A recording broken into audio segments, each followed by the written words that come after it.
Welcome to Business with Edu. Today we are looking at the South African Broadcasting Corporation and their lurching, precarious financial situation. The funny democracy, funny legal system. Like and subscribe for more. That's right, the South African Broadcasting Corporation has announced that they are sitting with a creditor's book of 600 million rand. And that's just what they've been able to rack up since their last bailout.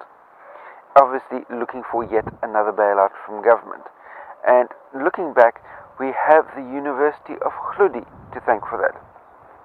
Yes, Hlaudi might not be around anymore, but the impact of the University of Hlaudi has left the South African Broadcasting Corporation with a gift that just keeps on giving, something akin to a sexually transmitted disease that you just can't seem to ever get rid of.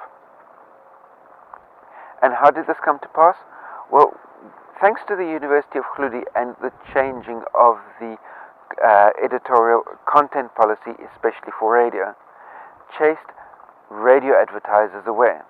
And while those radio advertisers away, they needed to look at new avenues where to be able to put their advertising spend.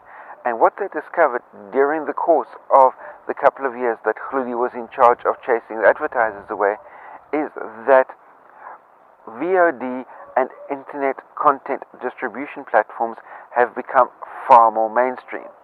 So what's happened is that in terms of where the viewership, where the audience attention is internet content is at number 1 position, which has knocked television down to number 2 and radio down to number 3, where television used to be 1, radio number 2, and internet content below that.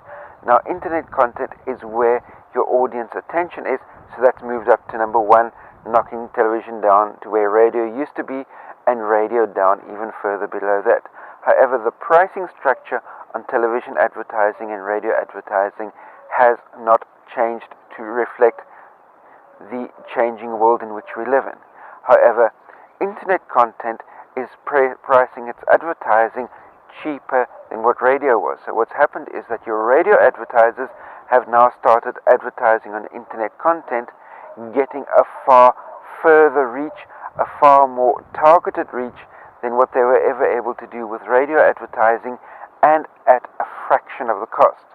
So now that Hlaudi is gone and the content policy as far as radio and television has changed back to where it was, those advertisers that Hlaudi chased away from radio, that Hlaudi chased away from television, that have moved on to internet content as far as their distribution platform is concerned, are not ever going to come back to television and radio, because they've discovered that they can get more exposure, more direct exposure, better exposure for less money. And unless the television advertising rates drastically reduce and the internet advertising rates drastically increase, that is not going to change anytime within the vaguely near future. That's my take on the matter. So thanks to Hlaudi and the gift that just keeps on giving, those television and radio advertisers that have moved off onto new content platforms are gone for good. Isn't that just awesome? Which means that for decades and decades to come, the only way the South African Broadcasting Corporation will be able to keep its head above water is continued year upon year, month upon month, taxpayer-funded bailouts. That's my take on the matter personally. Let me know what you think in the comment section down below. Post your comments, questions, criticisms down there. If remember to give this video a thumbs up, share it out amongst your friends. If you're new to my channel, hit the subscribe button that's down there. And last but by no means least, until the two of us meet again, try not to get yourselves lost or killed, and I'll see you next time. They can continue to whinge until they are blue in the face. They can continue to be as negative as they want to, or they can simply leave this country. So that he was slamming